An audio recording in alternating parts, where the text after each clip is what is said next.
All right, here we are again, Crushing Limits Unleashed podcast. Again, we have special guest IFBB Pro Chris DiDomenico. Welcome to the show again. Of What's up, guys? Thanks for having me Yeah. back. Glad to be here. course, man. So today's kind of going to be like an open round table. We'll call it a coaching corner. We're pretty much going to cover anything goes, maybe questions that you guys have gotten throughout the week from, either fans or clients. Could be anything. So we'll, Yeah, that sounds we'll great.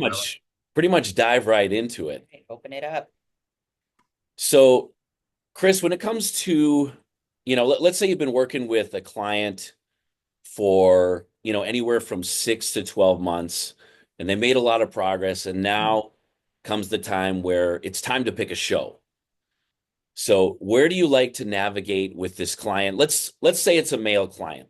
Male client, let's say they're 220 pounds, maybe 5'8", and now they're like, all right, Chris, I want to pick a show. Like, do you kind of let them pick, or do you have a strategy to kind of maybe clean up the diet a little bit, or like what's your go-to there? So they've already been with me for like 6 months.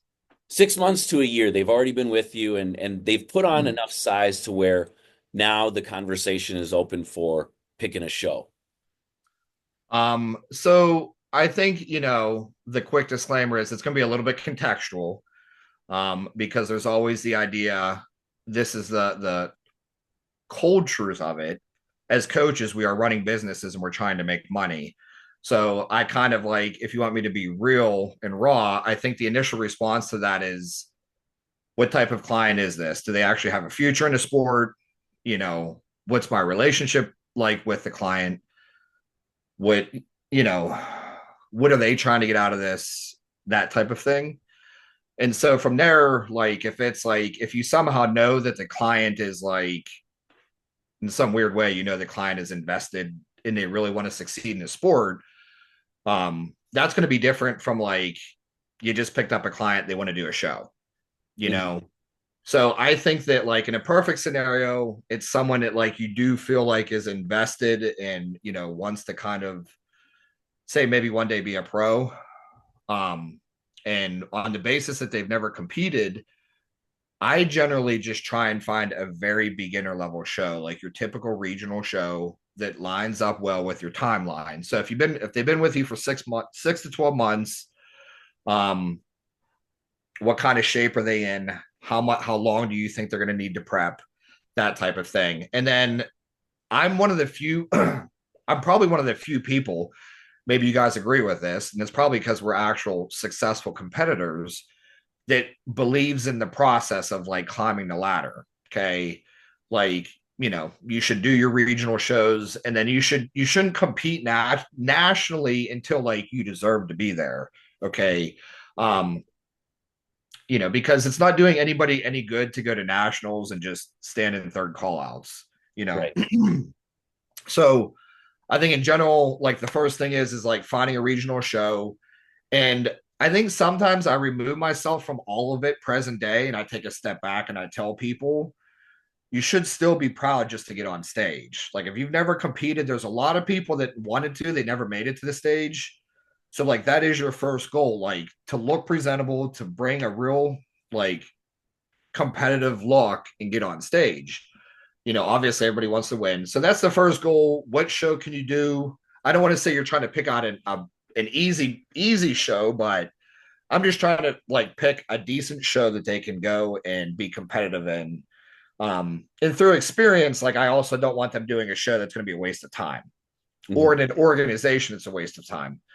Um, and then I think the opposite of that would be, you're going to have your unique situations where maybe somebody's going to be one and done. They want to do like a bigger show or something, like a bigger regional show. Then, yeah, I don't have a problem like prep helping somebody and being essentially paid to like, prep someone for a show that they just want to do. You know what I mean? Mhm. What are your thoughts? Yeah, I agree honestly with everything you said. I feel like, you touched on a lot of good things. Picking the right show. We're always, I don't know if we've talked about it maybe at some point, but like I'm so like organized and strategic when it comes to clients. A lot of my clients that have been with us for a while, they know this. I usually have the next year already like mapped out, at least half the year mapped out. So like sometime in the summer of last year, I had a majority of this year's clients already mapped out. Like I have a list of shows. I have who are my potential people doing the show, who's for sure doing the show, and then I'm only left with a few clients that I have to just kind of see the timeline. Some people are taking trips, job changes, all that stuff. So it's kind of nice because as we get into the new year every year, it's like I don't have to like, put the places together. Everything's already neatly laid out. Obviously, Chris, that people drop out of shows or sometimes you have to postpone a show, but I kind of like to have everything planned. That way we already have kind of a soft game plan going into that next year. No, that's nice. Yeah. I think that's something I would like to do. The only thing that is hard with that is, I do get a lot of beginners that usually come during the, they'll hop on board like maybe in the summertime, Hmm. and you know, you're basically building them into the client. So like what do you do in a situation like that if like you get like a brand new guy or girl in the summertime, how do you plan that? That's a good question. I feel like most of the time, you know, it doesn't cover everyone, but I feel like it covers most people to where, like you were saying, beginner or maybe even intermediate, to where typically where we're located, it just doesn't quite leave enough time to hit something and be competitive in kind of the fall area. Oh yeah. Which is good because I always tell the client, the more time we have together, the better. It's going to give them time to learn their body, figure out what works for them and their body, and that way, you have at least 6, maybe 8 months, which takes you into the spring, and that way they can be more competitive. Because I know initially, like obviously with Instagram and everything, you see everyone's dieting, everyone's looking great, and you're like, I want to do that too. My friends are doing this. I know another pro. I want to get into this. And it's like, yeah, I get it. I get where the excitement's coming from, but more time is just going to benefit. So, plot twist. What do you guys do then? Because I did this when I started um, with my first coach. I said, this is the show I want to do. Prep me for it. And my first prep, I think, was 12 or 16 weeks. It was looking back now, like I know better. But that coach took me and said, okay. And I think there's a fine line when you have someone coming to you saying, this is a show I want to do, this is my aim. And where do you tell them, no, you're not going to be ready? Or, hey, we can do this, but you may not be as competitive as you think you'll be. Because that's what I did in the beginning. I was like, this is what I have money for this long of a prep. This is the show I want to do. Let's go. Yeah, I think that comes back to what my disclaimer was. I mean, in some stance, like we're trying to make money. So yeah, taking another client on and just getting paid. Let's be real. I mean, there is that aspect. The I think the things that also, let's be real too, like if a young Jay Cutler emails you one day and says, hey, I want to do this show in 12 weeks, like I'm pretty sure you can get him ready in 12 weeks. Yeah. Yeah. Male or female. And like you can, let's be real, like you can literally usually tell like by taking a quick glance at someone like, oh yeah, like I want them as a client, or oh yeah, I can, make this work. Um, those types of things. There's also like, so maybe there's a client that's less genetically gifted, but you have them fill out a questionnaire and he or she's just very on point, like she's actually put the time in. Hmm. And I think that you can kind of like jump in and do a prep. um the only red flags with any of that is you get a guy or girl that comes to you and says like, hey, in 12, 16 weeks, I want to do this show. And they're eating like 1,300 calories right now. You know what I mean? Um, Yeah. kind of going off what you said, I think a general statement, and I mean, this is so like tried and true, is like nobody should do a show prep unless they've done like 6 months of off season with a coach, really. 3 months, maybe 6 months. I mean, I think that changes once you get to like the high amateur level and Mhm. the pro level, because obviously you've been on point for how long. Mhm. But like as a beginner, intermediate, like yeah, if you want to be successful, like you need to learn to budget a coach, and like right off the bat, because like given a coach just 16, 20 weeks, like you're really kind of people tend to think that it's too easy Yep. as a coach, and it's not. Like you really got to like jump into the fire and like start changing things every week and see how it responds. You know what I mean? Like, so Yeah, that's a great point. One thing, Chris, that we've really ran into, gosh, it's already even this year, quite a bit, and then a lot last year. We'll see if this comes up with you. Is I feel like a lot of people too, especially a lot of beginners, or maybe it's their second show, they neglect a massive part of what it takes to get on stage, because the three of us can get someone ready for the stage in 16 to 20 weeks, male or female, every time. But you know what they forget? It's the posing and presentation. oh yeah. So it's like I start hammering into clients' heads 20 weeks out. You've never done a show. You've never been to a show. You've never watched the Arnold Classic. You've never watched the Olympia, but you want to do this and perform at a high level. Like we should have started a year ago. Yeah. So, it's like, and I get it. The weeks just go by, right? And it's all of a sudden you're at 10 weeks out, and it's like you can't do a quarter turn by now. Yeah, I mean, you should, hindsight, you should, and these are the things that once you're established as a coach, you can kind of start to weed out. Whenever you're up and coming, like we all were at some point in time. Like, yeah, you're trying to get any client you can, and you're trying to get your name out there. You're trying to get people in shows. But like once you get your feet under you, then like you tend to shy away from taking clients on, you know what I mean? Or like just jumping in and taking people. But like, it's another thing with that. Like it's like the posing, but it's also like how many clients, this is going to be more female, but have some sort of hormone issue or stomach issues or just an array, like they're just a mess. Mhm. And then they want that's the client that wants to do a show in 16, 20 weeks, has no appetite, is completely screwed up, doesn't go to the bathroom. And it's just like, man, you need 6 months of just like body rehab till you even get to this point. You know what I mean? Like, Yeah, and that's where people don't understand. Like, this is where I go back to square one, where it's like, dude, it's an accomplishment just to get on stage.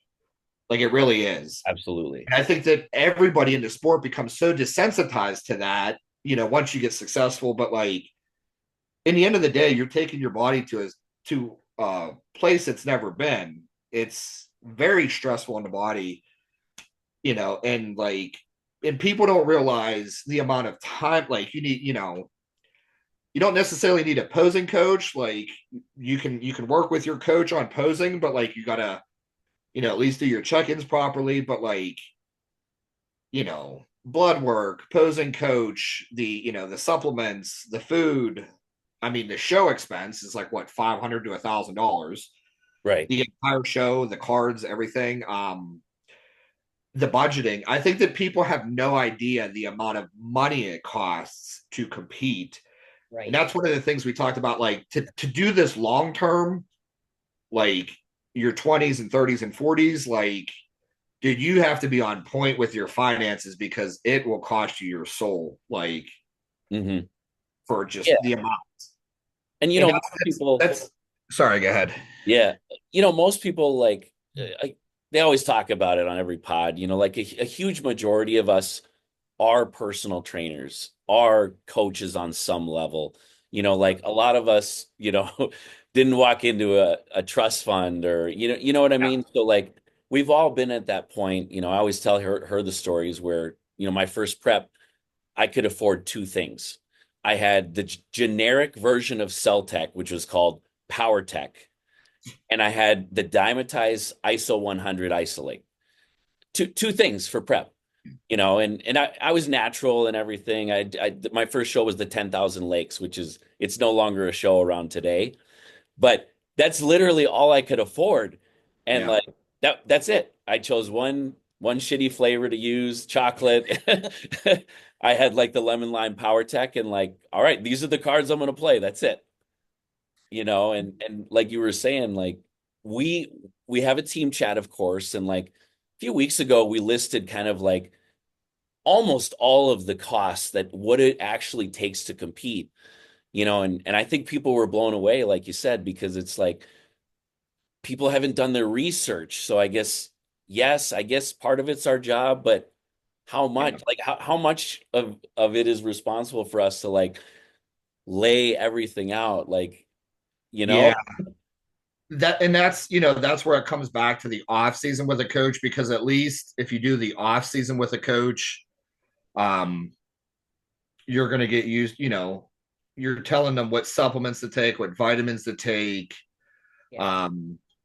Generally coaches will do like, for my clients, they'll usually like do some type of posing with a posing coach. Like generally they're getting some type of body work. So it's like they start to kind of get a hang of it, get a feel of it. You know what I mean? And that can at least help them introduce them to the cost before they get into full blown prep. Um, I mean, one nice thing about show prep is the longer it goes on, you eat less and less, so the groceries cost less and less. Yeah, So, like, sure. whenever I'm in a bad spot in the off season, when I'm not on point and I'm eating out too much and stuff, I mean, that becomes expensive. Yeah.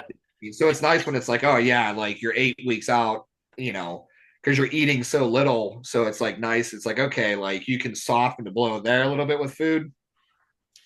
But it's kind of funny you said that for your first show, because I remember when I did my first couple of shows, I didn't have a coach. Hmm. Um, and I don't, who knows what I ate, and I don't even, barely any supplements I took. But like, I think the difference between then, maybe with us and now, is there was more of like a pure passion for it. Hmm. And like, I mean, I would spend all of my free time posing. You know Yeah. what I mean? Like, I didn't need to be told to pose. So like, I would have friends, we pose together, and like I wanted to master it on my own. You know what I mean? And like I Yeah. was constantly learning on my own. And like I think that now today people are so like handicapped by their dependence on like phones, social media, coaches, that like it like weakens, like it takes away that like survival mentality a little bit. So like now you're forced to pay people for all these different services, when like back then, like, yeah, I I don't think I had a posing coach until I did nationals. You know what I mean? Like I never had a posing coach. I just learned it. Yeah. 100%. And then it's like, I remember doing the videos, setting up my little Sony camera, and I'd go through the quarter turns myself. And then I'd go rewatch this 10-minute clip of me and be like, oh, okay, I see some mistakes here. And then you just go do it again, and then we'll see if you were like me. So like over by the TV, I probably have over 100 DVDs of bodybuilding, from every Mr. Olympia tape to every battle for the Olympia, Mitsuru every Okabe. every single, like almost every single one. Yeah. So like that's how I like learned. And you watch the guys pose at the end of the workout. I'd watch the clips and I'm like that, because back then at least, like there really weren't any coaches. He's got Ah. boxes of VHSs too. Oh yeah. You know what's funny, and this okay, we're gonna sound really old here, but like, and this is like I always come back to the same rant where it's like everybody today has so much of everything, Hmm. where it's like I remember back when I started bodybuilding, like again there was no, you couldn't find like footage anywhere. Yeah. You know what I mean? Like, and I remember like I remember being in college, like downloading like Ronnie Coleman videos off of LimeWire. Yep. You know what I mean? And it was, the internet was so slow. We would wait for days for it to get like downloaded, being in the dorms. But like when we got that video, it was like freaking gold. You know what I Yeah. mean? And then I remember paying like $60 for like Jay Cutler's DVDs. And like to watch him walk around Costco and like go Yeah. grocery shop. But it was like, dude, it was like gold. You know what I mean? Like you love those like DVDs. Like it was just like it just like was like a treasure to have that and Yeah. have that footage. And now it's like, dude, like on their Instagram alone, they got like thousands and thousands of videos and content. You know what I mean? But we were paying a fortune for like 3 or 4 workouts. You know what Oh I mean? yeah. It's just crazy how different it is. There's so much out there and there's so much information available that it's insane to me that a person can't figure out how to pose. Oh, I say this all the time. There's too much information now that it's like desensitized people, or like it's like you're overwhelmed, so you just Mhm. shut down and you just like block it all out. Right. And I Yeah. think that's what it is, because like and also I think the big thing is like when we started, you know, it was just like the magazines, the typical the magazine conversation. But like, dude, I knew what gas station had Muscular Development, what gas station had Flex Magazine, the day of the month they would come out. Yep. I would drive 30 minutes to a gas station to get it. You know what I mean? And then like Oh I'd yeah. have this thing read within a day. And like, and now the thing with that too is like all of that content was gold. You know what I mean? Because it was like pro bodybuilders chest workouts, like pro bodybuilders like nutrition or whatever. Like, and now the problem with today is um there's no filter process. Like, you know, this is like what we talked about before we started filming today. Like anybody can post content, anybody can post their chest routine. And that's where it's just like completely obliterated the market of like content. So it's like a whole different world now, you know? Yeah. It's crazy. I'm sure you remember this too. Like once you got into like the Iron Man magazines, of course, Muscular Development. And when you talk about gold, like when you flip through the back and you see, Dave Palumbo's, like he gets to answer like 6 questions, You're next. 6, 7 questions for the month.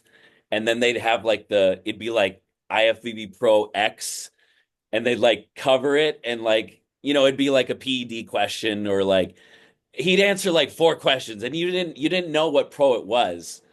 Because Yeah, it's but then that they'd answer a question and you're like, oh my gosh, I got to write this down somewhere.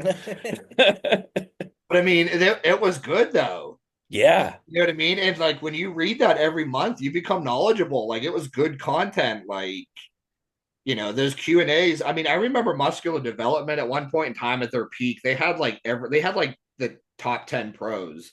Hmm. And then in the back, I mean, the Muscular Development at their peak was like that thick. It was massive. Yeah. And I remember they had every pro, and then there'd be a Q&A with every top pro in the back. And it was like, wow, like this is like such good content. You know what I mean? Like, Yeah. yeah, it's really sad to see that those are all gone. Do you remember the contest prep Bible? Yes. Yeah. I have it like on my bookshelf. It's kind of What like, was that? I want to say it's very thick. It's like a purple cover. It's got like Jay Cutler. It's got Coleman on the front. And then Yeah, the book. the book, and Yeah. every chapter, it starts with like, let's say Dexter Jackson, and it's got his meal plan, phase one, phase two, phase three through the prep, his off-season plan, his training split, what Yeah. he likes for seasonings. And, it'd be like 10 pages for each person. And I'd be sitting there like studying, taking notes. And I'm like, man, I could literally do Dexter Jackson's formula right here. Yeah. Obviously I didn't know that it wasn't going to turn me into Dex, but like I was like taking bits and pieces, and this is Jay Cutler's leg routine. And I mean, that's how you learn back then. No, yeah, but I mean that's what I built my knowledge base off of, you know what I mean? And like it's kind of funny, it's like I started all that when I was a teenager. I remember going to the library and going to like Borders Books and Barnes and Nobles and like buying a book. And I would read the book over and over so many times. Then I would go through and I would highlight it. Yeah. I would just be obsessed with it. And then I would take a notebook and then I would write everything into the notebook. Like, you know what I mean? Like it's pure obsession like that that it just doesn't exist. It's very rare anymore to have that level of pure obsession. But like, that's why we're successful is because we had that it was like an actual heart and obsession for the sport and to learn. Hmm. You know what I mean? And it's kind of weird because like you rarely get that. Like, Yeah. you know, When, going back kind of like on that similar topic, when did you kind of decide, or when did you even want to become a pro? Like obviously we all got into bodybuilding and fitness at some point, but what was kind of the turning point where you're like, hey, maybe I think this is what I want to do if it's possible.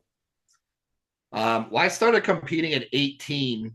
I lifted weights. I started competing at 18. I was in college. Um, and I was successful like right off the bat, like my first couple shows. Um, and then I graduated. I was 23, and I'm from Pittsburgh.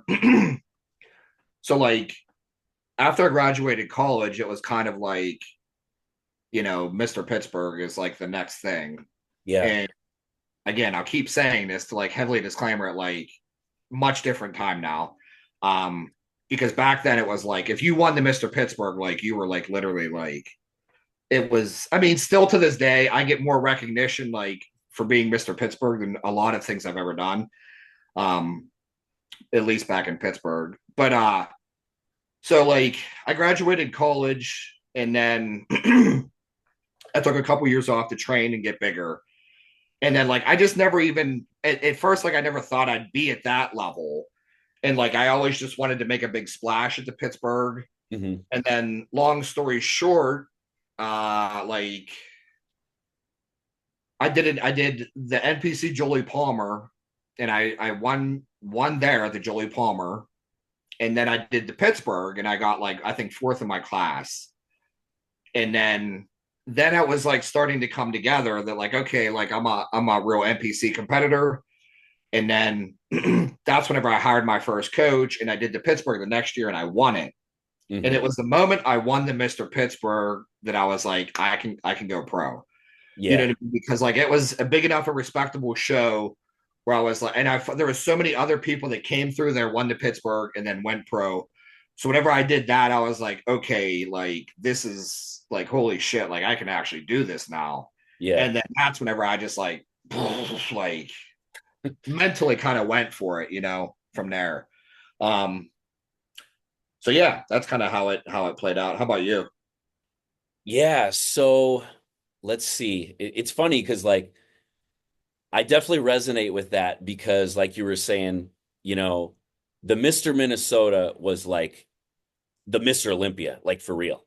That's how it used to be. It was like everyone knew who the Mr. Minnesota was and everyone was chasing that person, and like coming up, I mean, I just remember looking at some of these guys and I'm like, I don't know how I'm ever gonna look like that, but Yeah.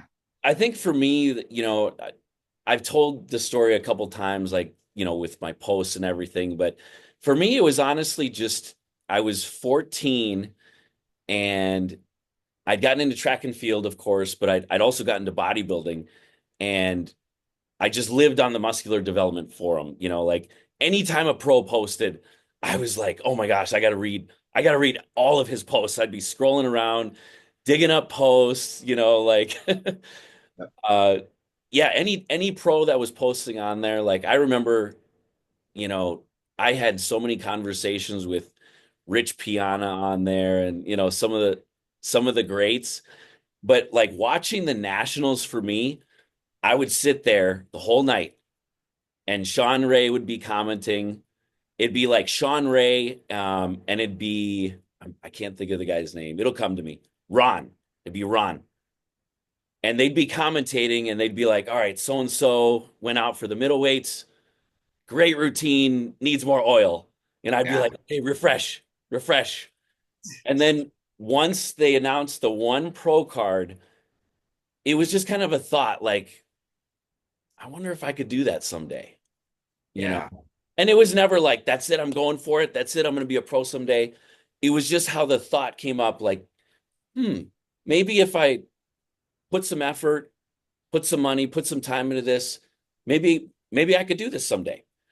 And Yeah. I think that was the turning point, just like watching the nationals online and then just seeing like the recognition, like you were talking about, like the 2 months later, you'd see them on the cover of Flex, and it was like, wow, this is like this guy made it. Yeah. No, Like, that's what the dream was. That's what the yeah. dream used to be. And then 2 months after that, you'd be flipping through and be like, oh shit, Seth Feroce got a contract with Muscle Tech, Yep. like they're like, man, this guy really made it. So I think that's what it was for me. Like, you not only like the Mr. Minnesota, but just seeing kind of like the rise. And I'm like, wow, this is amazing. Yeah. It's it's kind of funny because when I started, when you would read the magazines, like they would have the build up to the national shows. You know what I mean? You would see like USA's, like these are the top middleweights, heavyweights, and everybody doing USA's or nationals. And then like you would get to know the top amateurs every year. Like if this guy Oh, didn't win it this year, he'd come back. yeah. You know, You like you always knew like the second and third because you knew they were coming back. like I remember when Evan Centopani, he got second at nationals, and then like they followed him for the whole year, and then he came back and he won. Yeah. Um, and then it was like you said, it was like, okay, this guy just won nationals or he won USA's or whatever. And then it was like, there's the big contract signing. This is his big off season after turning pro. This is his pro debut. And Yeah. like, you know, now I can't even tell you who won half the national shows last year. But hey, I can tell you who won the Arnold Amateur Classic Physique division though. Right. Yeah. Yeah, what's your take on that? Here's the thing. Like, I don't have a problem with Sam at all. I think that Right. as a businessman, which at some point in time in my life, I became more of a businessman than a bodybuilder, I guess. I respect anybody that knows how to make money. Just like I Yeah. respect, I respect Rich Piana, like the 5%. Yeah. Um, I respect the Seth Feroce All American Roughneck. Mhm. Now Yeah. everybody in every gym across the country thinks they're like, a roughneck. Hardworking motherfucker, right? Yeah, he's a millionaire from it now. Yeah. The thing that disturbs me or irritates me about all of it is what I just said, that like you don't even know anybody else that does the shows. You know what I mean? Like he's gotten more hype than anybody in the last decade. Okay. Yeah. And like, I just disagree. Well, here's the thing, it doesn't matter if I disagree with it because nobody cares. But like, after the Arnold, he's on stage with Jay, Ronnie, Phil Heath. Yeah. You know what I mean? And it's like, who won? What's his name? Won the bodybuilder Derek. from Minnesota. I forget his name. Oh, Anthony. Oh yeah, Yeah, Anthony Williams. Mhm. and like, what about like the national champ and all this other stuff from last year and everything? Like, like you don't get anything in the sport anymore. And what people don't realize is like bodybuilding is such an odd sport where you give your life for it and you hardly if ever get anything from it. And people are so delusional to think that like, oh, I'm going to go win this show and be relevant, or I'm going to go win nationals and be relevant. And it doesn't work that way, Yeah. especially in today's day and age. And I think that it's just the overhype that irritates me, to be honest with you, with like, you know what I mean? Like the IFBB and the NPC does nothing for their athletes for the most part, you know. In terms of like whatever, you know what I mean? And but like Sam Sulik is like everywhere. He's being compared to Chris Bumstead. He's being like it's just obnoxious, the entire thing. Yeah. That's my take. I give him credit. I don't have a problem with him. I think like I said, I respect anybody that's like a millionaire, I think that, yeah, he has a nice physique, but like, holy shit, the hype. You know what's funny is whenever I did North Americans, that was my first pro qualifier. Chris Bumstead was in my class. Wow. Chris Bumstead, that was when he turned pro. Yeah. In North Yeah. America. He turned pro as a bodybuilder, which like Mhm. not many people know. Yeah, it's true. And yeah, he won my class at North Americans in 2016. And then he went on, and as soon as he became a pro, he switched to classic. Hmm. And I remember Chris Bumstead didn't get nearly the whatever the hype Hmm. that Sam has. You know what I mean? And that shows you that was like, well, shit, that was 9 years ago. Uh, how much it continues to evolve more and more about hype and social media influence in the sport. Like, you know what I Yeah. mean? So that's the thing that irritates me about the entire situation. Yeah, you might know this guy too, but Eric Janicki, he got, I believe he got second to Anthony. Yeah. And he's another really popular influencer. I really appreciate some of the shit he posts. I mean, he's a Like genius. what? Like what's he post? So he's got the posts. I show her all the time. Like he goes to the expo and like there's a pretty famous video where like he's got the scale and he goes up to you and he's like, "All right, hey man, what do you weigh in the morning? Like what's your fasted weight?" And you're like, "Oh, 275." Okay, cool. All right, step on the scale, prove it. I think And I've like, seen that. yeah, and like one of the like Fuad got like just flipped his shit, and it's like relax, like the guy's just having fun. It's just like it's not that serious, Don't Yeah, I lie. think I've seen all that. Yeah, like he went up to Branch Warren and like Branch didn't have any of it, but like some people are cool, like yeah, they hop on the scale and it's like it's all in good fun. Oh yeah, yeah. But yeah, he's a big influencer and there's a few people that were kind of I don't know, not necessarily bashing, but he looked pretty good. I think he's gotten second or third a couple times, but he's another one that at least from a social media standpoint had a good amount of hype going into it. Yeah. The only thing I remember with him is whenever I think it was Goob did a did you see that with Goob and him? I don't You know think who so. Goob is? Oh yeah, we know. He Yep. posted something with him like a year or two ago, and it was that he was like photoshopping his videos or something. Huh.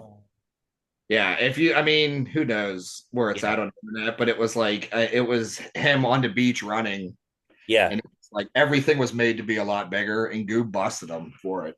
Yeah. I wouldn't Yeah, be surprised because he's, like I said, he's extremely talented when it's presentation and videos. Like his videos are amazing.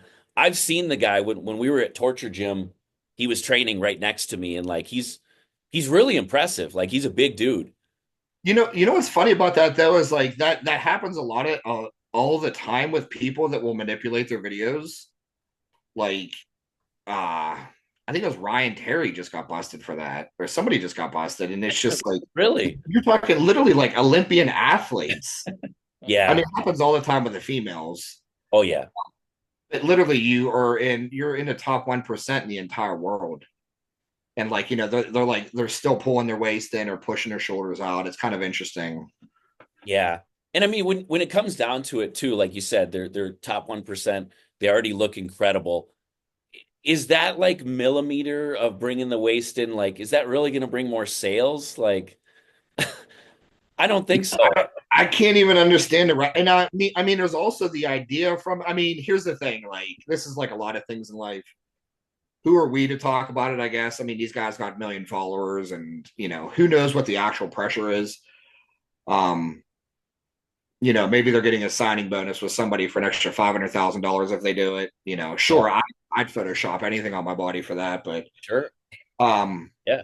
yeah, I think it's also the idea, like, dude, if you're an Olympian, like, why do you even care? Right. Like, who cares, like, how your waist looks in the picture? I know, but that's the thing with social media. I mean, you can be a world class athlete, and people are still going to hate on it or point flaws out or you know what I mean, do anything to it. Hmm. Yeah. It's the land of make believe. I got kind of a random question, unrelated, but what are some of the craziest training sessions that you can remember? I mean, like I said, I think on the last pod, like every time I see you, it's like a 500-pound squat, a 500-pound deadlift. Like we all have those workouts where I feel like most people remember like your top two like craziest sessions, if you can remember.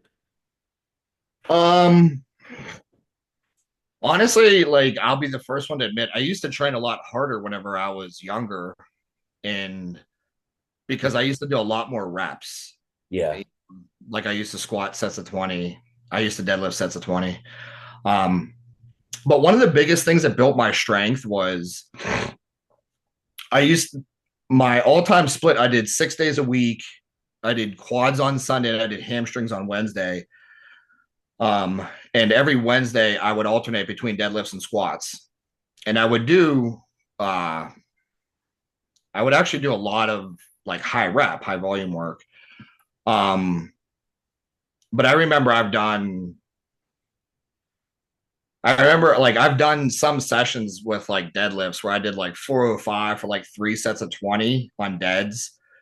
And like, you know, I remember like there was a couple times I did that or where I did squats. Um, I'm trying to think of the most I've done for sets of 20. I think it was like 365 for like 3 sets of 20. You know what I mean? Um, I've also had workouts where like you do one set to failure, like 20 to 30 reps. But I think the deadlift workouts where I would do like 405 for sets of 20-ish, like I've had a good handful of workouts where I mean, I used to sit in the gym after and like it's almost weird. It's a hard sensation to explain where it's like your nervous system just like shuts off Yeah. and it's like you can't like it's like hard to experience like anything and you just kind of sit there and like sit in it. It's probably a trauma response of some sort. um but I remember just sitting there like getting cold water and like just keep dumping it on my head to kind of like bring myself back. But I mean there was times where I remember like for hours I would sit there and I would feel that way. And I remember there was times where like I used to go out in the gym parking lot um and sit in the grass because my old gym, like there was grass everywhere outside of, and I used to go out and sit, and I used to train it like late at night. I remember I'd go out and sit in the grass and like be so no. I mean, I threw up many times. But like the worst is almost sometimes when you don't throw up. I mean, it's kind of like drinking, but like if you get that sick and you can't throw up or it's something else and it's just like you just sit there in that like nausea in between phase. Mhm. I remember driving home and then like getting a hot shower and sitting in a hot shower for like 20 minutes and then like laying in bed and like and you're just like waiting for it to pass. And but like yeah, I think it was the high rep deads, like the squats and the deads like that. I used to do parking lot lunges all the time too, and I can't really do it here like I did back then. But we used to have like this huge parking lot, and I mean we would do like 40 yards with a barbell on our back, and we would do like 3 sets. Everything was always 3 sets. We would go down and back 3 times, and then we'd come in and hack squat and all that crazy stuff. But I Oh, mean, like there's a couple times where it just like when you train that hard, like I'm telling you, it's like it.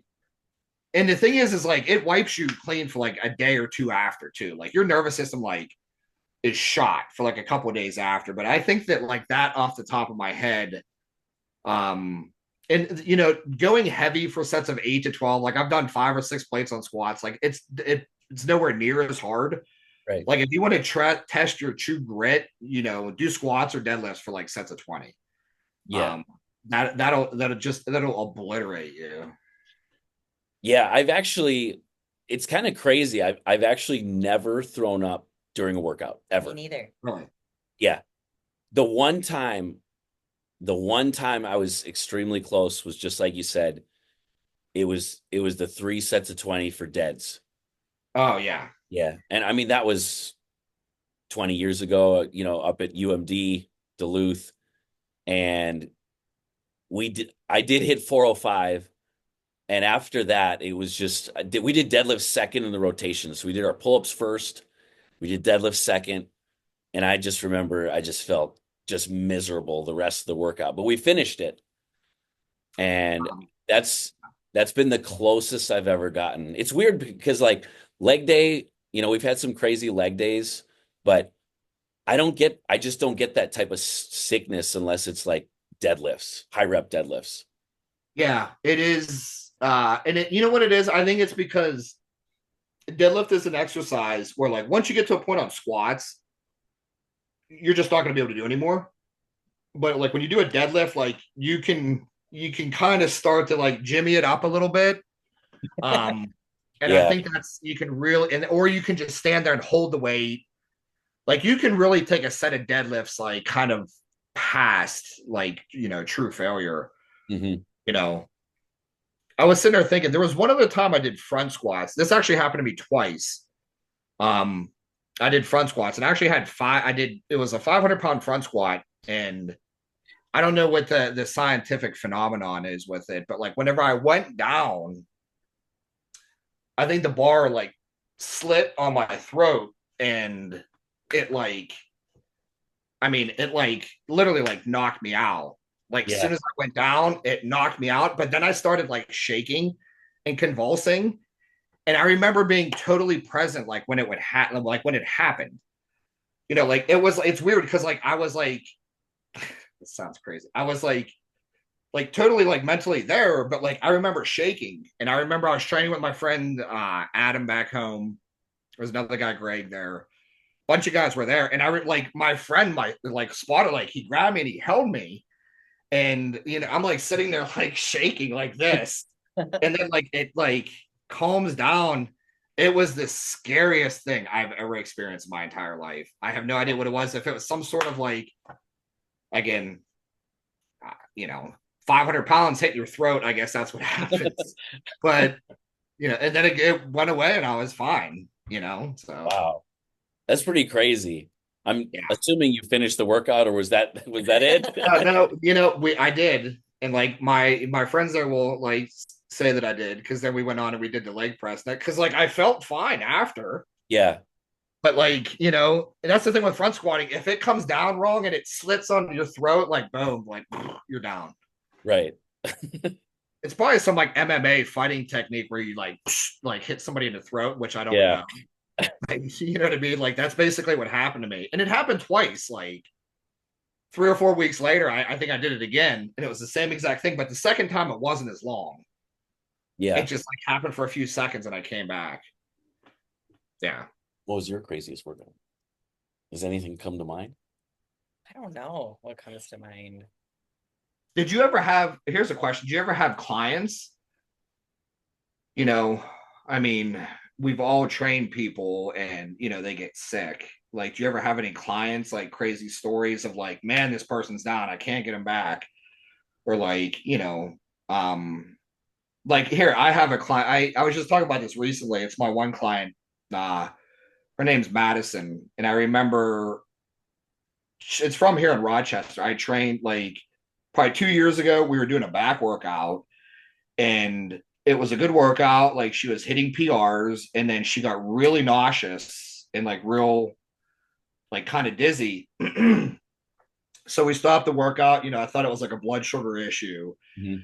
and then like she was like mildly shaking, and like we fed her, and like she wasn't coming back, and it was like 20 minutes or maybe 30 minutes, and then it was like, okay, well, we should probably call the ambulance or do something, Yeah. because like there was no improvement after like 30 minutes.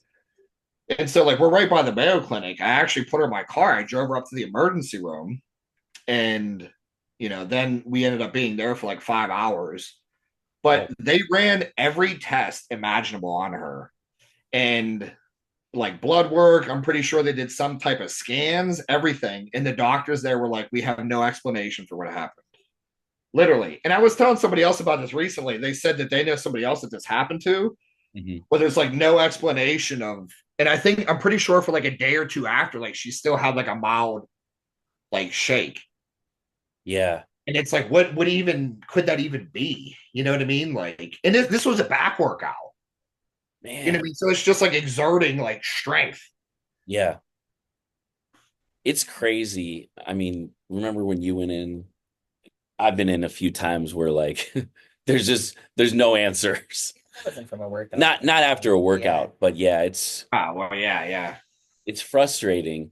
But yeah, to answer your question, no, I've had, I mean, countless people get sick on leg and back day, but nothing to where it was like alarming That's to where scary. Yeah. we might have had to call like, Yeah, that was the same thing with me. That was the only time it's ever happened where it was just like, she's not coming back. Like she's not, and that was kind of weird. Well, not weird, but like that's why I was like, okay, I'm not gonna play around. Like, we should do something about this. It's better to be safe than sorry. I mean, I've had it numerous times where, and as a good trainer, that's what people don't realize. Like the first couple of sessions, like you really dumb it down because, I don't know about you guys, but it always happens with guys where it's like, this is what I do, you know what I mean? And like, this is everything. I had a guy one time at a gym, it was an arm workout. And like, he signed up for training. I was working at an Anytime Fitness. He signed up for training and we did a very basic arm workout. mhm. And he got so sick, literally was puking. It was the only person ever, I think, from an upper body workout, Yeah. I guess, that wasn't back. It was from arms. And it was just like the whole time I'm like, okay, yeah, like we're not gonna do this, we're not gonna do that, and literally still got sick.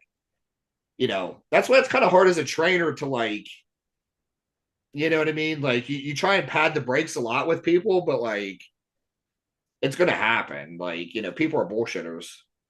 Yeah, and I know you've experienced this a lot where it's just like it's not necessarily the workout, it's the fact that they came in for the session and you haven't eaten in 6 hours.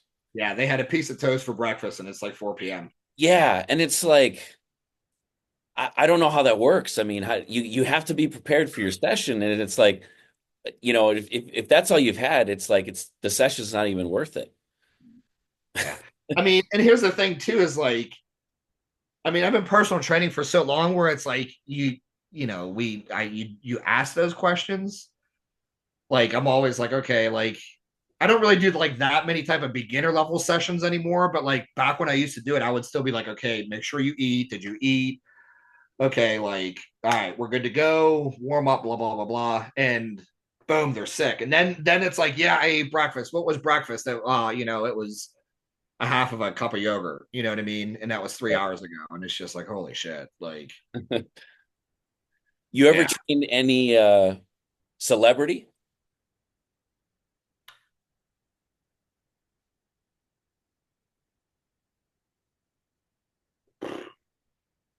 no. I'm trying to think that like I was trying to do a deep brain dive. I'm sure I've had somebody in my time that thought they were a celebrity or like thought they were of some level of relevance, but no anybody that actually is. How about you? So not personal trained, but yeah, I was coaching Josie Scott. He's the lead singer for Saliva. No, no kidding. Yeah, and we're good friends now. So I've been on and off working with him for 5 years. But yeah, last year we went to a show. It was like what, like an hour away? I swear it was like a 2 hour drive. I don't know. Maybe it was like 2 hours, and his wife got us like backstage passes to meet him and everything, and Oh, cool. it was really cool, man. Like we got a picture and everything. I've seen him so many times, but he said the next time I'm waiting for his tour list for like the latter half of the year. But he says the next time we meet up, like for a show, we're gonna go train like one on one at a gym. So What's the goal? Just like general fat loss, muscle building, or what's the um Yeah. mostly yeah, just be healthy now. So like his story is pretty incredible, but like when we started, he was like 340 pounds. oh wow. And now he's probably right now he's like 220. That's So impressive. It's, well, yeah, I what's mean, impressive is keeping it off. yeah.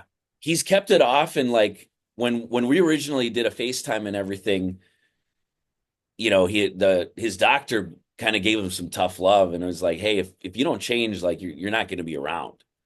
Yeah. Well, that's what So people need. yeah.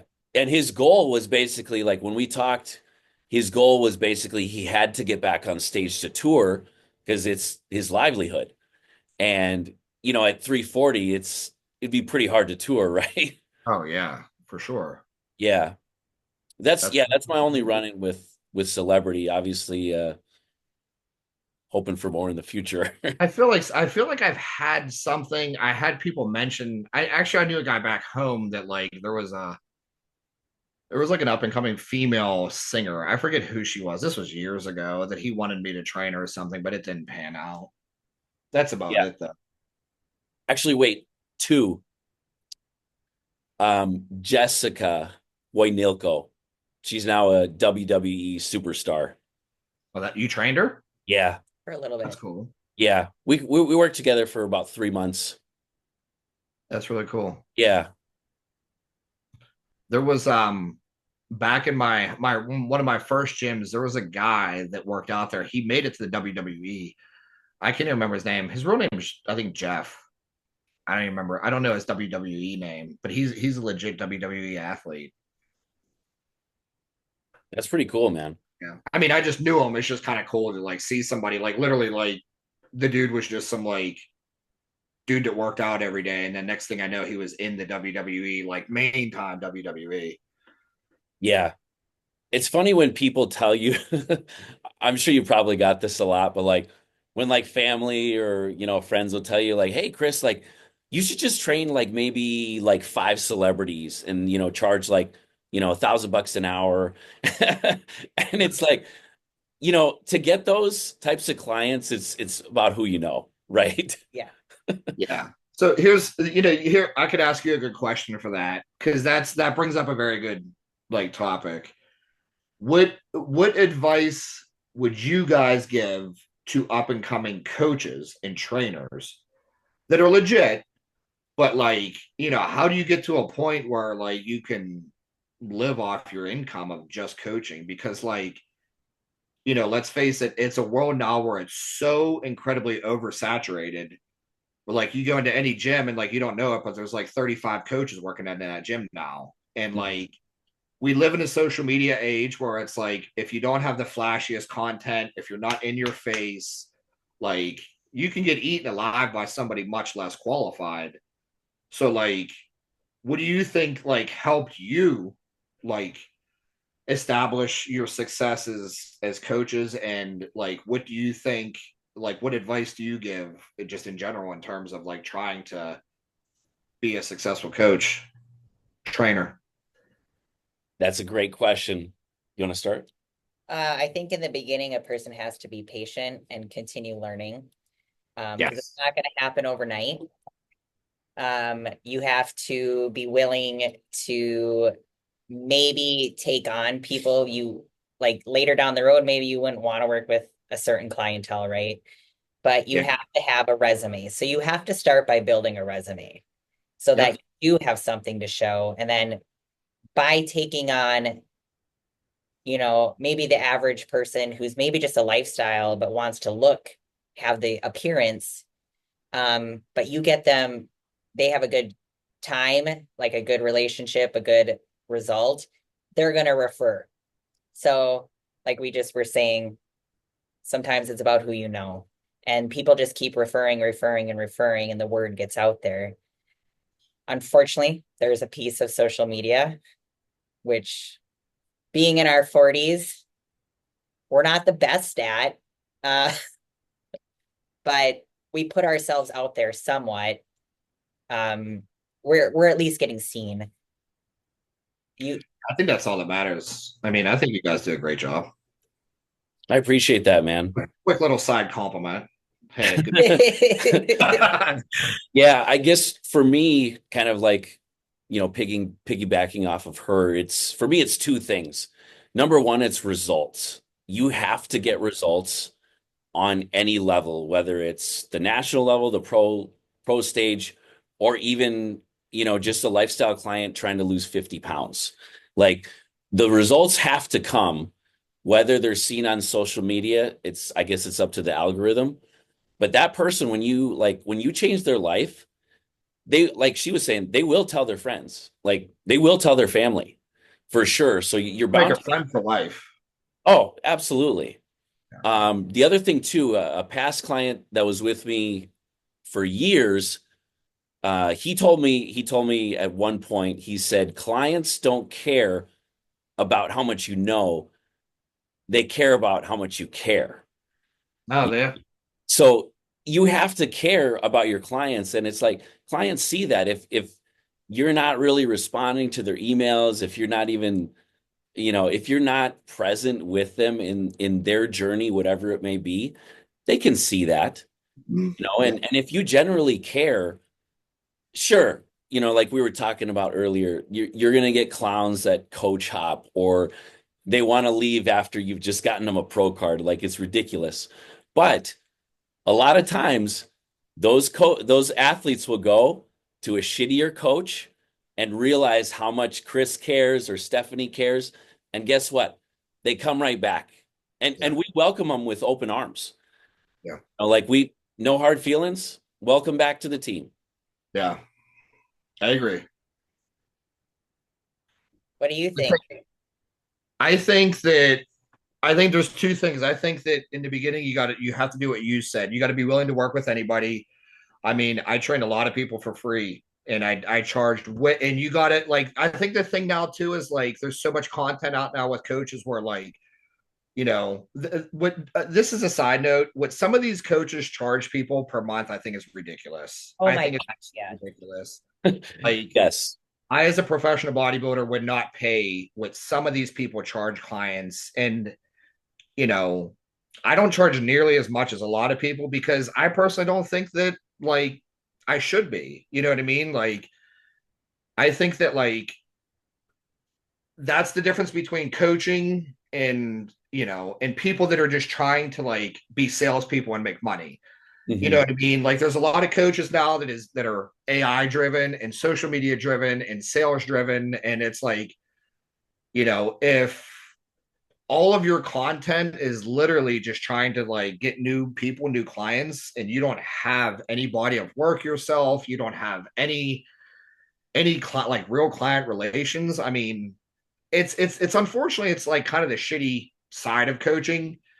It's kind of cringy to me. But I like in the beginning, you got to be if you have no body of work, you have to be willing to undercharge people. I hate to say this, and I'm sure somebody's going to disagree with me, but like this is like the eat shit ability that some people lack.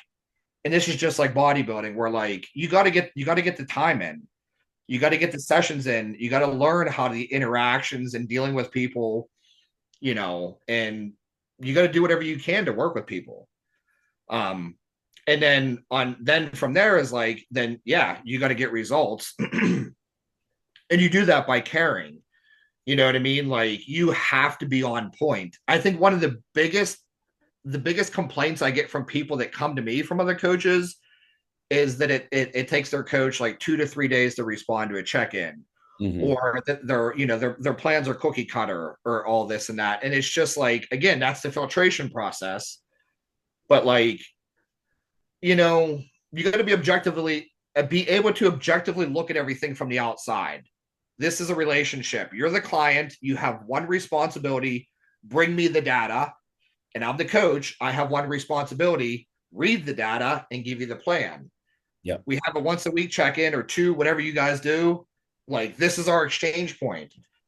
This is your check in time. This is your check in sheet. This is what I need from you. Okay. Now, this is your response time. If you can't do that, like you're wasting people's time. You know what I mean? Oh yeah. Um, but I think that coming up, like you got to be on point.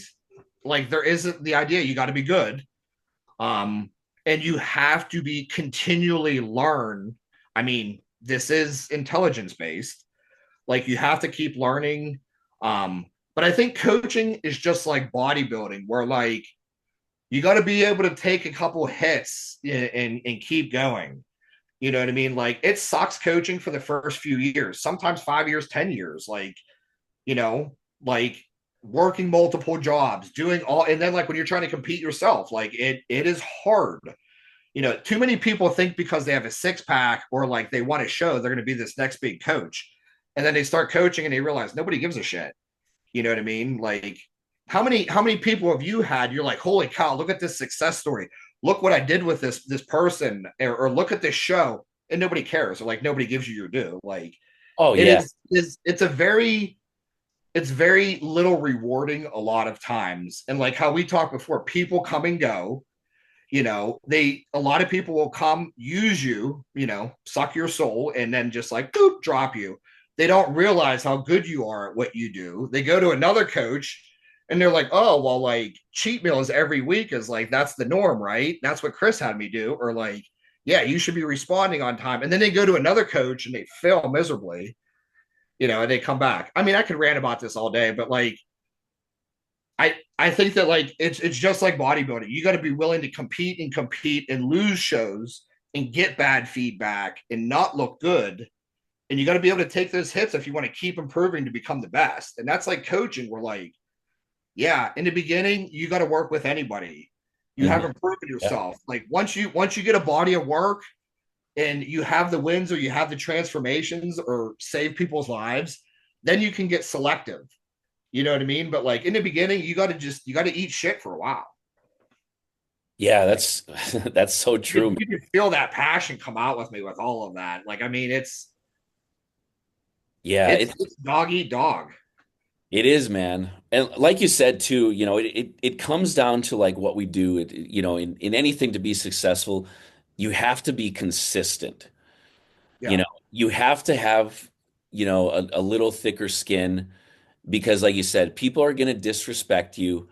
You know, it's which is kind of strange to me because like I can remember, you know, very pivotal key points in my life where I'm like, you know what, this person really helped me. Like I remember where I was, I remember what they did for me. Mhm. It was monumental, it was life-changing, whether it's a job, getting a pro card, you know, a lifestyle change, whatever.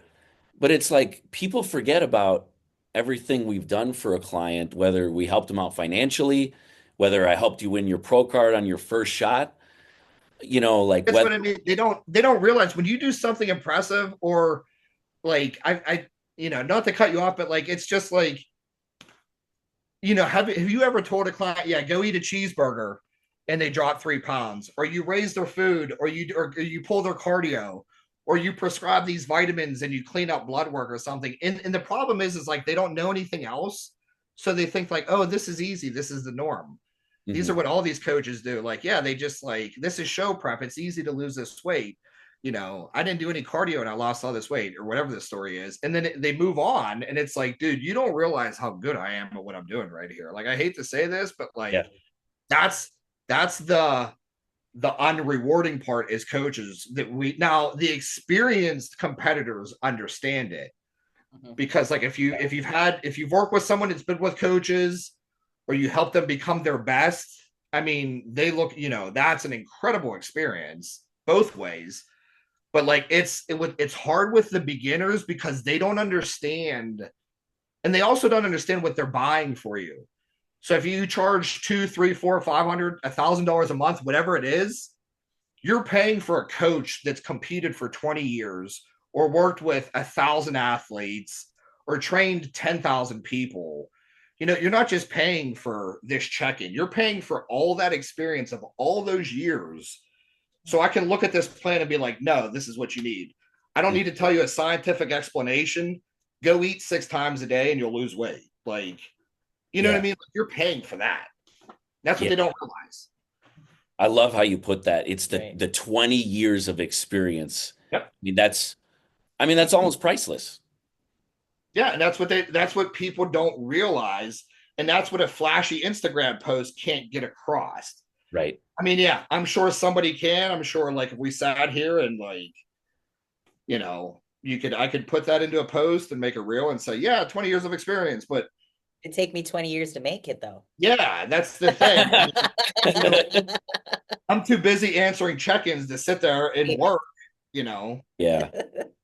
Yeah, I mean shit, man. I've done 31 shows, you know. She's done 20 shows. Like That's what I mean. the resume is there.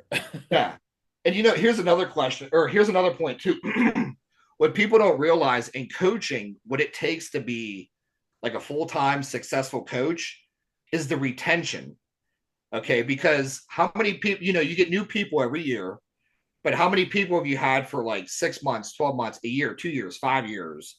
So like to build up Yeah. like the big income and to make this like, to be able to do this, you have to maintain a base. Okay. And now to maintain a base, you need people to stick with you for months and years. Okay. And they're only going to do that if they feel like you are still invested. Yep. Okay.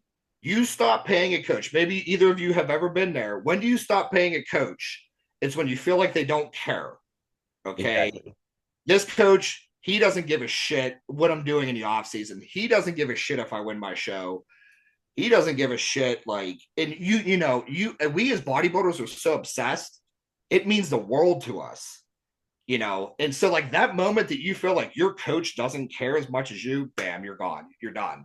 That's So it. like, that's how, but like, so keep in mind, coaches that are successful have a client base of people that stick with them. And that's like the underlying thing people don't realize, that you only get that by caring. You know what I mean? Yes. And being on point every week, respecting people, respecting their time, like keep that, here's like responses on time, communicating properly, always having a vision, always having an answer, or being able to work with them. Like those are the low key things that nobody talks about or nobody realizes that make really good coaches.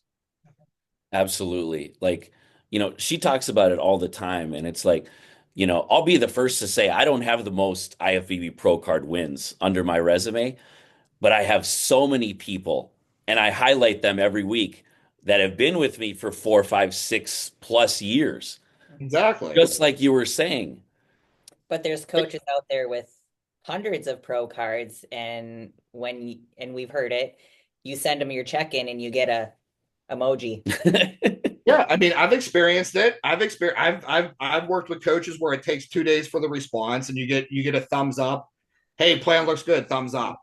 I mean, I feel like if I did that, like, and here's the thing, I would never want to do that. Like, No. it's, yeah, If I think that there's that's, no changes to be made, say something. yeah, Yeah. You have to like it, and then going back to where you were saying, Chris, with the AI, you have to acknowledge their existence, their effort that they checked in. Like, it's silly, like you were saying, it's so difficult just to step on stage.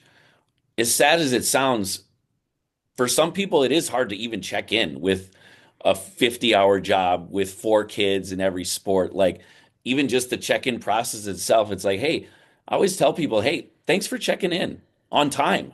Thanks for checking in on time. Looks like you had a great week. You know, yes. Yeah, that's something I always do with new clients whenever they, like the first check-in or first couple check-ins. I acknowledge, thank you for doing this properly. You know what I mean? Like people don't realize like a lot of people can't check in like properly. Like it is, it sounds, and I'm not even meaning disrespect by it, but like people like it makes our job a lot easier. yeah. Yeah. One thing that gets me too, and I know you get this, and like we have, a team chat like we talk about. I have specifically, it's a pin message. It's called Check-in 101s. So it tells you everything you would need to know to check in, right? And like the key factor to that clip is please don't take your pictures in the dark. I can't see anything. Stephanie can't see anything. Like step one, if we can't see you, we cannot assess the situation. Yeah. You know? I think, and that's what some people don't realize is, I mean, and again, like your experienced competitors, like if you get an experienced competitor, they're instantly coming to you with like, okay, here's my information. Let's do this. Like, Chris, hey, this is everything you need to know. Whatever you need from me, let me know and I'll give it to you. The other end of the spectrum, they don't check in on time. Mhm. Okay. What does that tell you? They don't care. Yeah, Or they're if not they don't, invested. they don't communicate about it. It's different if it's like, hey, I may be late tomorrow, or hey, coach, I'm sorry, this came up. That's different. Yes. Communication is key. And then you can look at the effort. Like, how much effort are you giving me into a question? Training's good, diet's good, appetite's good. Okay, cool. There's your thought. You're a client that deserves a thumbs up back, because you can't give a coach 40% effort and then expect this like world renowned 100% response. Yeah. Right. You know what Yeah. I mean? This isn't like the Amazon customer service desk where like, oh, hey, here's my problem, and then you're going to get this paid person to just like fix everything. Like, no, this is a relationship. And that's where like people don't kind of realize is like the progress pictures you're supplying me is my grading tool here. So Yeah. like that's kind of on you to get the best lighting and to make sure your whole body's in the picture and to give me the most accurate data. You know, send pictures, send vids, you know, all of that. Like, how many times have you gotten progress pictures where like, what am I looking at here? Like, what is this? You know what I mean? And it's like, and the data is so skewed, and it's like, if you don't care about the information, you're like, that's just like the whole process is skewed. It's not working, you know? Yeah. Yeah. It's just like, we have a form that you fill out and, I guess you can bypass it if you put something. So like, for example, we'll get NA, not applicable, NA, and Yeah. it's like, So it's like it's called Typeform, and you send the link, and they can't pass. Like, it prompts the question that we want the information, and they have to fill something out. So they can bypass it by just putting NA. NA or blah blah blah in it, but like you said, you can tell the people who care because they're gonna answer the questions accurately, and then those Yeah, that they're supplying you data. You know what I mean? Like, if you were sick and you went to a doctor that you actually respected and you want to get better, and they ask you your symptoms, are you not going to be like, hey, doctor, like, yeah, I get a headache every day after lunch. I feel it here. It lasts this long. This is what I eat. This is how I feel after. Like, you want that doctor to know everything, because that doctor's going to try and save your life. You're not yeah, going to be like, yeah, my head hurts in the afternoon, doc. Okay. And the doctor's going to say, like, all right, take the medicine, which yeah. largely is what happens. You know, that's a whole other conversation, but that's largely what happens. yeah. Another one is like we wrap up, because it was my check-in day today. So I did, I don't know, 5 hours of check-ins. And like the theme today was obviously, Chris, as you know, we've entered the contest prep season. So most of our clients are competitors. And we get to the point where it's like, how many weeks out from your show? What show? And today I had an alarming amount of people. So hopefully, clients, you can learn from this. If you don't know the weeks out from your show, that tells me you don't give a shit about the show. Yeah. I should not have to look up how many weeks out for the show. Now, granted, I'll show you something. Because I am detailed, I have all the shows here. I have all my shows here. So when you I don't, like that. That's yeah, really good. I'm going to I do have a that. I have a countdown for I'm everything going. stealing that. Yes. So when I have a client that puts NA, well, it's not NA because you're You're doing a correct. show. I can figure it out for myself because, okay, yes, it is my job. I have to know the number of weeks out to make the adjustments. Yeah. But it's like from a client standpoint, this week matters. Every week matters, as you know. Mhm. So it can't just be a question mark when it's number of weeks out for the show because every single day matters. Yeah. I think there's 2 points I got to make with that real quick. I think Yeah. one is, um, coaching essentially is it's a relationship between two people. It's just like a real relationship. It's, how much effort is each side giving? You know, like each person has to be fully giving effort.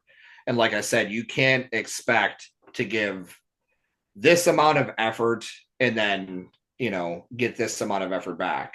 And I think that that's where a lot of times things just either on the client's aspect or the coaching aspect get skewed. Okay. Yeah. I can't remember what the other point I was going to say with that. It was going to be something off of your countdown. I'm not going to remember it though. Number of weeks out, every week matters. Oh, yeah, it was something with every week mattering. I don't know. It's not going to come to me. There's too much pressure to think of it right now, but it was something along the lines of every week mattering, and yeah, I don't remember. Yeah, I mean, like, like you're obviously a great coach, Chris. So like you start someone out with the prep with the appropriate number of weeks out. And no, you're never factoring in like off weeks. Like we're never factoring in like an off week.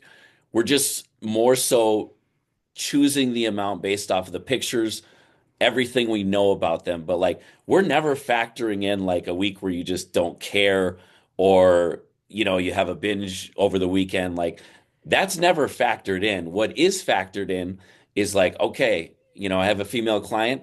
It's going to take us 20 weeks to get completely shredded, dialed in so that at 2 weeks out, we can let off the gas a little bit and kind of coast to the show and minimize stress as we lead into the show. It's never really factoring for like mistakes. Which Yeah. blows my mind because even though I did it wrong when I just was like, I hired a coach at 14 weeks out and I'm like, I'm doing the show. Like I didn't screw up on anything. I was 100% from there.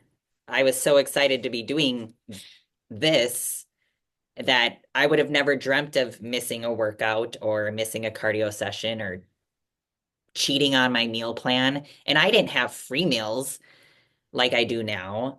Like I maybe had one the entire prep. And like it Yeah. blows my mind when people think like, oh, I can just fuck around for a couple days because I was feeling tired or mentally I was feeling pressured, so I needed a break. No, yeah. I mean, I agree. I think a question off of that. Here's a fun question for you. Which do you tend to have more problems with males or females with like being on point with all the details? Without a doubt, males. Yeah. Yeah. Now, I think that it largely, like I said, my disclaimer is I do have a good bit of male clients that are very on point. Yes. But I Yeah. think that for your average, I think on average, males will basically follow probably 50% of the plan and expect the 100% of the results. I think women tend to be more detail based, which goes back to and here's the thing is as coaches, you want to work with people that are kind of neurotic, and you can tell they Women always, are neurotic. yeah, yeah. So, He so said, yeah.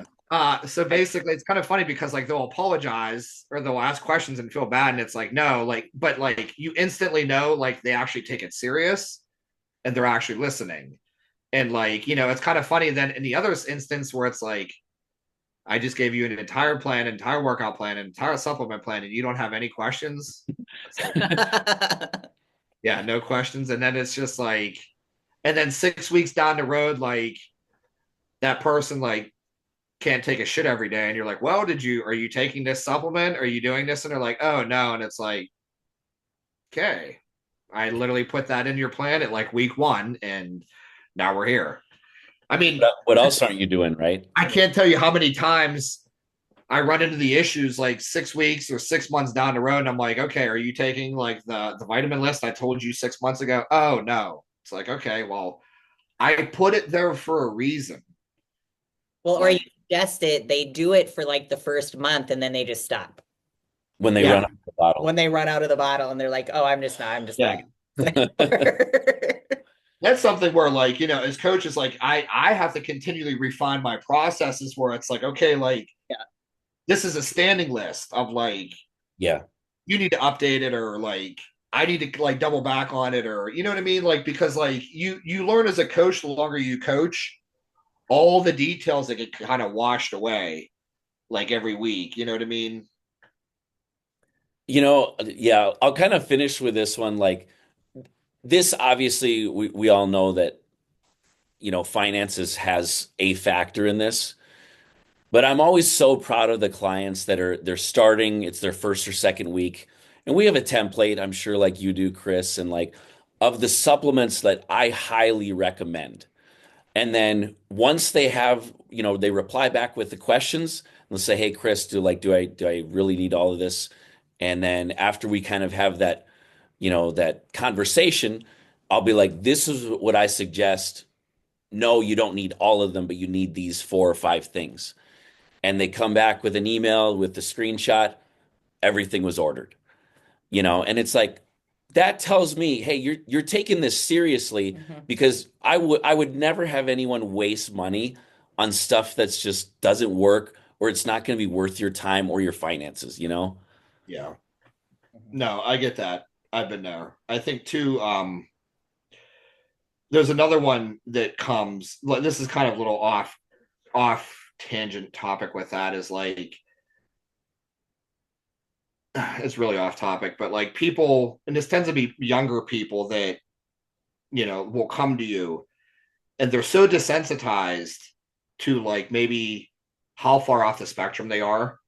Hmm. And then like, if it's like a female that like can't go to the bathroom or has some sort of psycho issue, or maybe a man that's like felt lethargic or anything for so long, and then like you prescribe vitamins and you tell them to get blood work and you do all this, and then it's like they just like don't do it week after week after week.